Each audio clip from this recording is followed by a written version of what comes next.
Hey guys, welcome to the Field of 68 YouTube channel. If you like what you see here, hit that subscribe button and you'll get more college basketball content just like this. The last time that we saw Purdue go out against a national title contender, they pretty much handled an Arizona team that came in ranked number 1 about 2 weeks ago. Since then, Arizona's lost to Purdue. They lost a double overtime thriller in Las Vegas in what was effectively a home game for them to FAU. And then they went out and they got absolutely smacked by Stanford. At the same time, FAU followed up that win over Arizona with their second quad 4 loss of the season at Dunk City, who had 5 wins on the year coming in. 3 of them were against non-division ones. T.O., who are you more worried about right now, FAU or Arizona? I'm not really worried about either one, to be honest with you. And FAU bounces back tonight. I think they play East Carolina at home. Yep. I'm not worried about either one. Arizona, guys, please explain to me why Stanford stinks. Like I don't get it either. Yeah, I don't get it. Like, why are they 6-6? I for the life of me, they have talent. Jared Bynum made a boneheaded play the other day whenever they were playing Arizona State towards the end of the game. You're down 3. He drives the lane, gets stuck, and there's nothing going. Then they got guys. Kenan Carlisle's top 50 kid. Stojakovic, top 20 kid. Like, why do they stink? Please help me. Why do they stink? I have an idea. I'm not going to say it, but I have an idea why they stink.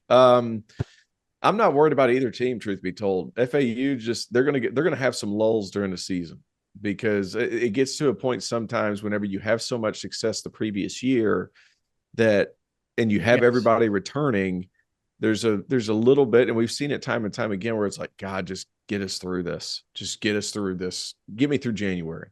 And then we'll start getting excited again middle of February, and then we'll start really playing. Like there's steps to this. If FAU is going to get in the tournament, they already have enough quality wins. Arizona is just too good. I did say, though, however, that if I could get them something to where they would forget everything with this loss and not let things snowball, because that can happen sometimes, especially when you have a lot of new pieces. Are you referring to Arizona or FAU? I'm referring to Arizona. I'm sorry. Whenever you have a couple of things go wrong, things can snowball. I would be more worried about that if I had to pick the two. But overall, I'm not really worried about either squad. Yeah, Fanta, the biggest thing for me with Arizona is the inconsistency of their guard play, right? Like we've seen Caleb Love put up big numbers. There are also times where some of those big numbers come as a result of, I don't want to say he's stat padding at the end of games, but there's a reason why he's getting a lot of shots at the end of games, right? I don't think that we've seen necessarily the best out of Pella Larson every game. I don't think that we've necessarily seen the best out of Jaden Bradley every game. But the biggest one I'm concerned about is Kylan Boswell. And those 3 losses I just mentioned, he's shooting 25% from the floor. He's averaging 7.7 points, and he's 3 for 19 from 3 in those 3 games. Like, he's got to be more consistent. And I don't have the quote in front of me, but Tommy Lloyd kind of went after him in the press conference after the game. He basically said, and I'm paraphrasing here, our guard play is not good enough right now. Also, they're not defending. In their losses, the other team's averaging 96 points a game. Is that bad, T.O.? That's not great. It's not great. Yeah. Well, and Boswell, Kylan Boswell's the guy I zone in on. And it's not to pour it on one player, but Kylan, we know how good you can be. And right now, it's not close to that level. As you just alluded to, 8 for 31 from the floor in the last 3 games. And I thought it was interesting, the Cal game, now they won the game. He shot 2 for 4 in that game. It's the 2 surrounding games. 4 for 16 against FAU. Now I could spin this and say, wow, Boswell went 4 for 16 against FAU. Arizona was in position. They could have won that game. They lost the game by 1 in double overtime. But against Stanford, 2 for 11 and 1 for 7 from 3. And I don't think it was anything that the Cardinal did particularly that other teams haven't tried to do. I think that right now he's searching. He is searching. I think a guy sometimes is searching when he comes off a bad game, right? He goes 4 for 16, really not up to speed. Comes back and kind of limits. He plays within himself a little bit, tries to make the easy lay-in earlier, but it only takes 4 shots. Then he comes back the following game. You didn't have this, Terrence. Okay. I hope he doesn't. I'm not picking up. I hope he's not listening live. No. But I think that Stanford in that game, you're exactly right. More than anything, this team, they've got dynamic offensive players. Okay. But Caleb Love's never been known for his defense. Okay. And Boswell's clearly searching. And so as a result, he's now, when you're searching offensively, do you defend at the same level? No, you don't. So this team has to get back to who they are. And they've got to get back. The reason why they got off to such a great start to the season, you know what they used when they went to Duke and won? They defended. They were the tougher team. They were the tougher team early in the season. They've been the tougher team in a lot of games. They were tougher than Wisconsin. They were tougher than Michigan State. People forget Michigan State was right there with Arizona on Thanksgiving, like right there. And Arizona in the last 4 minutes of the game shut their offense down. Arizona's got to defend a lot better. Yeah. So here's my take, and tell me if you guys think that this is crazy. I'm not worried about either of these teams. And Tio, you do a lot of NBA stuff now. You know how they talk about schedule losses in the NBA? To me, I feel like both of those were schedule losses. Florida Atlantic, for some reason, went on the road to play an in-state rivalry game in between league play starting, in between playing that Arizona game, and having that game be in between Christmas and New Year's, when I guarantee that those kids weren't locked in at all. And you could see it with the way the game started. They were down by 13 in the first half at one point. FAU didn't care about that game. There was no motivation for that game. You could kind of see it on the players. They didn't start playing to the second half, and by then it was too little too late. They let FGCU a little bit of confidence. Arizona, that game came on New Year's Eve. It was the second game of a road trip to the Bay Area.